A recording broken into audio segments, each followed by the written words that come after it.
Bem-vindos ao Podcast Vidas, um podcast sobre saúde que conta histórias de pessoas que vivem com doença.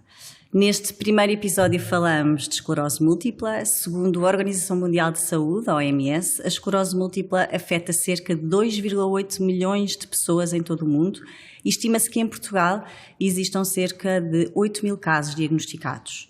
Trata-se de uma doença neurológica que atinge o sistema nervoso central, que é mais comum no jovem adulto, com o dobro da frequência no género feminino. A maioria dos casos é diagnosticada entre os 20 e os 50 anos, mas pode afetar pessoas com idades entre os 2 e os 75 anos. Embora não seja fatal, é muito incapacitante, influenciando de modo muito significativo todos os aspectos da vida de quem vive com esclerose múltipla. A nossa primeira convidada é Margarida Navalhinhas. A Margarida foi diagnosticada com esclerose múltipla aos 15 anos de idade, hoje com 32. Conta-nos como é viver com esta doença. A Margarida é natural de Évora, no Alentejo, e é representante portuguesa da Plataforma Europeia de Jovens de Esclerose Múltipla e vice-presidente da Sociedade Portuguesa de Esclerose Múltipla. Seja muito bem-vinda, Margarida. Obrigada, Isabel, obrigada por esta oportunidade.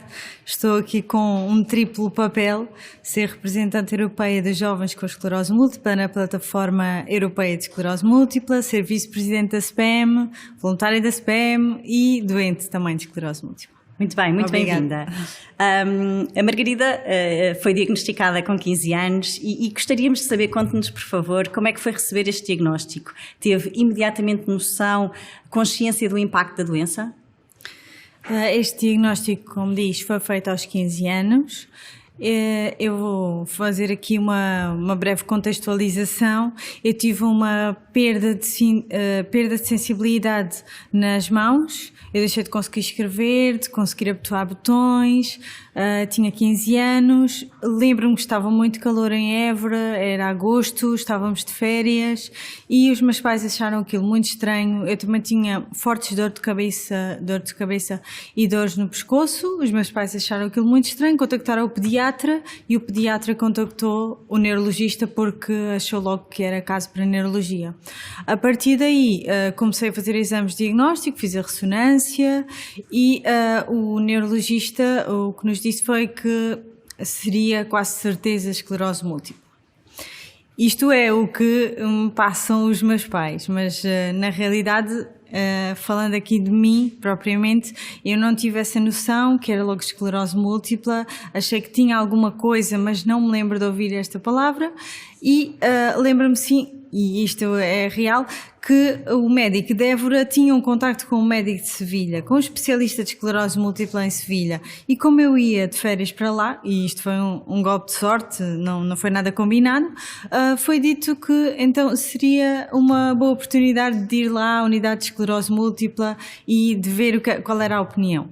E a opinião daquele médico, depois de fazer uma punção e de ver os exames complementares de diagnóstico, a opinião foi que realmente eu tinha um síndrome neurológico isolado. Seria alguma coisa que aconteceu no sistema nervoso central, mas que poderia não despoltar em esclerose múltipla ou poderia despoltar. Pronto, então eu saí de Sevilha com esta ideia, que tinha alguma coisa, que tinha de fazer vigilância. Fui sempre acompanhada por a neurologia de Évora e pela neurologia de Sevilha, tinha um contacto próximo com o médico de Sevilha, ia lá de 6 a 6 meses. E pronto, e fui sempre a ser seguida lá. Dos 15 até aos 18, não tive nenhuma manifestação. Aos 18 anos, é verdade de referir que eu não fiz medicação, dos 15 aos 18. E aos 18 anos eu tive o síndrome de Lhermitte, ou seja, quando baixava a cabeça sentia formigueiro nas costas e o médico de Sevilha, o qual foi contactado logo, estava na escola.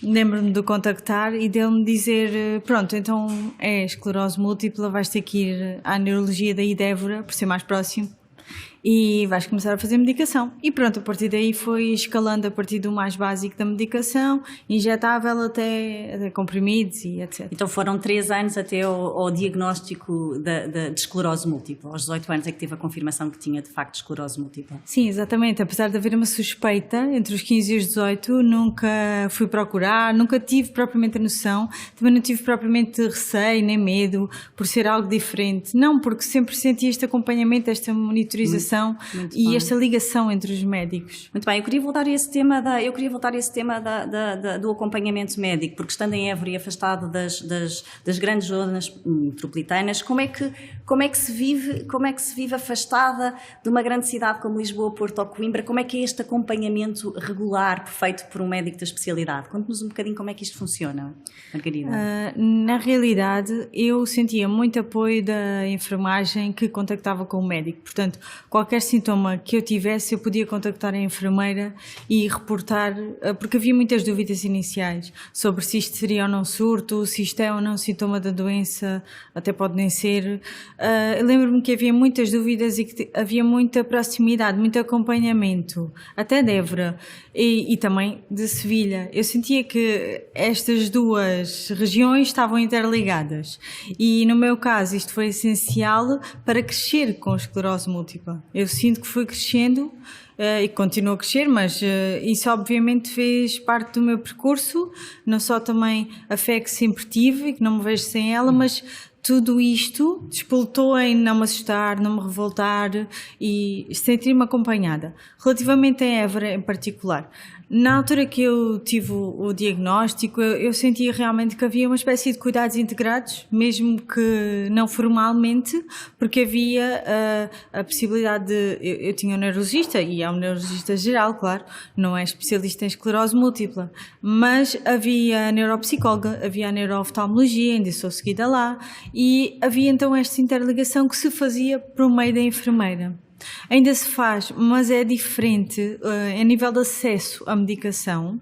Quem é seguido em Lisboa, ou no Porto, ou em Coimbra, é diferente. Quem é seguido por um especialista em esclerose múltipla é diferente do neurologista geral.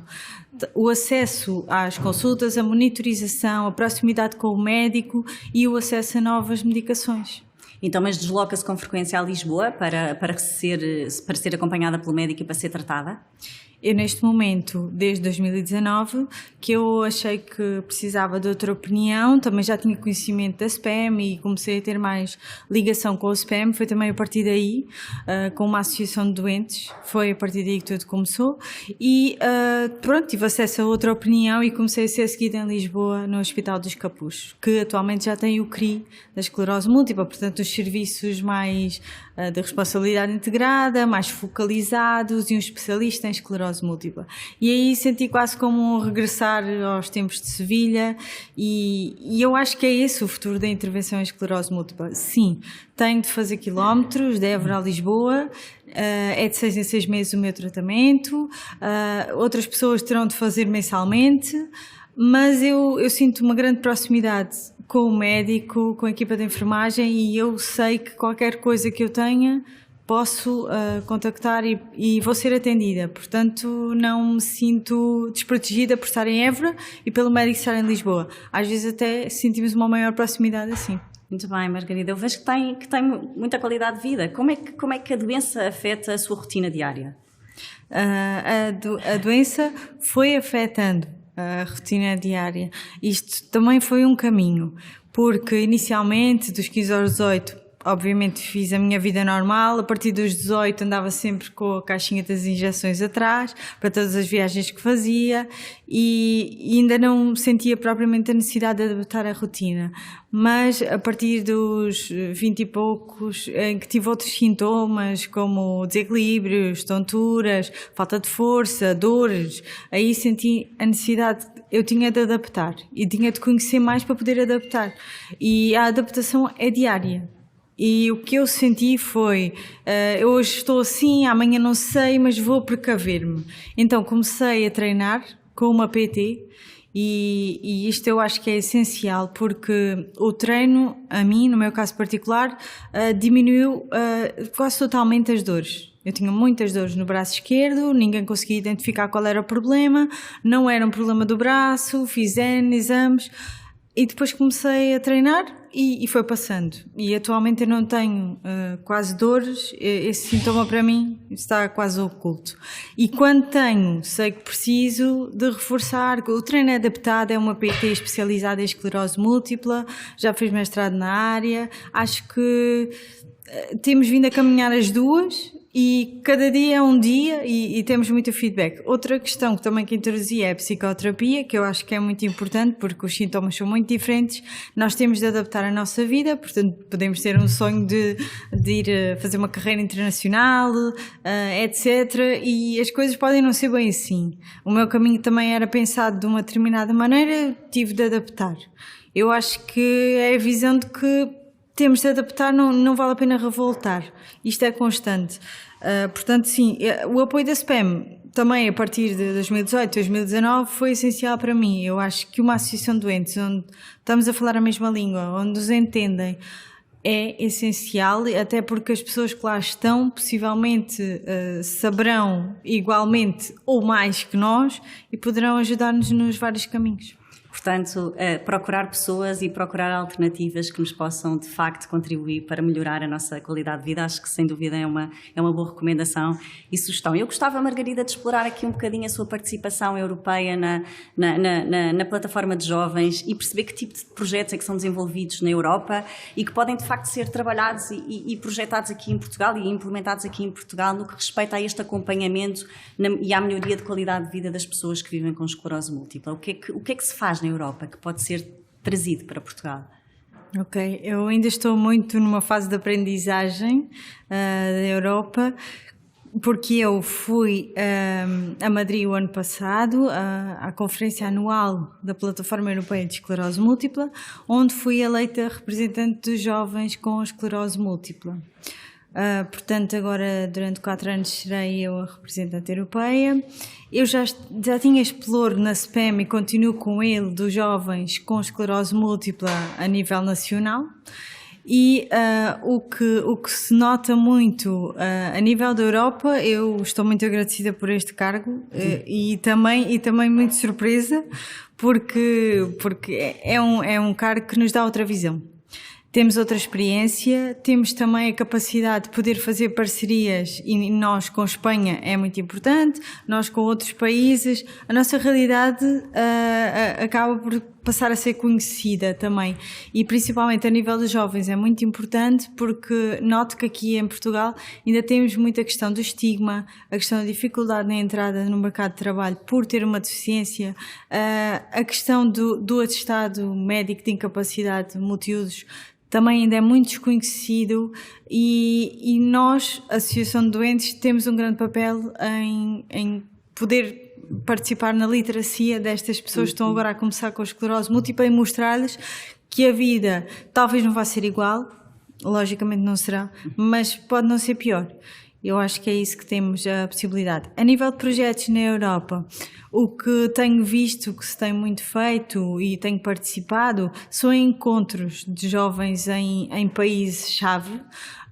Por exemplo, agora o próximo congresso vai ser em maio na Finlândia e aí vamos juntar com a Associação de Esclerose Múltipla de lá os jovens com esta patologia e será muito interessante ver outras realidades, é sempre essa ótica, sendo que já houve encontros de jovens somente para festivais, para confraternização, para troca de partilhas, mas por exemplo este agora na Finlândia vai ser sobre temas-chave, como o emprego, como a saúde mental, como a gravidez, temas da vida diária que agora têm que ser alterados. De capacitação dos jovens que vivem com a esclerose múltipla é de facto fundamental. Eu gostava de voltar a esse tema da literacia, Margarida, que foi aí mencionado e de facto em Portugal existe informação suficiente sobre a doença e sobre os sintomas. Que tipo de mecanismos de apoio é que Portugal pode desenvolver, dinamizar para apoiar pessoas que vivem com esta doença? O que é que falta? O que é que faz falta em Portugal e quem é que deve fazer este trabalho? Eu acho que já evoluímos bastante. Desde a época em que eu tive o diagnóstico, eu noto que evoluímos. Contudo, sinto também que são as associações doentes que têm este poder de literacia, de capacitar, que tem este poder, sim, eu acho que sim, mas acho que também esta relação com a indústria farmacêutica pode ser muito boa nesse sentido. Acho que ainda, como eu tinha dito, na área da saúde mental, da gravidez, da capacitação das pessoas para adaptação constante e se calhar agora com o Covid até percebemos que nós somos muito pouco e se calhar vamos ter que adaptar a nossa vida sempre. E acho que isso foi uma aprendizagem, para mim, já tinha, não foi propriamente nova, mas senti que para outras pessoas foi complicado ter esta instabilidade agora na vida, não é? É isso que nós sentimos, os doentes com esclerose múltipla. Por isso, acho que sim, acho que temas como o atestado de multiusos, o acesso ao emprego, o acesso a melhor cuidados de saúde, saber que a medicação, sim, vai ter efeitos, pode ter efeitos adversos, mas é o melhor caminho, porque também temos a questão da vitamina D. E acho que é bom fazer aqui esta distinção e poder falar sobre isso principalmente com os jovens. A questão da capacitação, mostrar que noutros países, o que é que se faz noutros países e qual é a forma e que nós precisamos nos juntar. Apesar de ser difícil, eu também tive esse caminho, eu sei que cada um tem o seu tempo, mas mostrar esta importância também vale a pena. Muito obrigada, Margarida, por esta partilha da sua história, pelas experiências e por toda esta aprendizagem que seguramente será um exemplo e uma referência para muitos jovens que também vivem com esclerose múltipla no nosso país. Todas as vidas têm uma história. Esta é a história de Margarida Navalhinhas, que vive há 17 anos com esclerose múltipla. E este é o novo podcast Vidas, que ao longo do ano vai apresentar diferentes histórias de pessoas que vivem com doenças, do diagnóstico ao tratamento, da adaptação à doença, ao seu cotidiano e à gestão de emoções, para todos aqueles que nos cheguem possam ouvir e refletir acerca dos desafios associados a estas experiências. São partilhas que confirmam o nosso compromisso com as pessoas que vivem com doença e que reforçam uma maior aposta em literacia em saúde no nosso país. O podcast Vidas ficará disponível no canal YouTube da Sanofi, na plataforma Spotify e no canal iTunes. Até ao próximo episódio. Muito obrigada.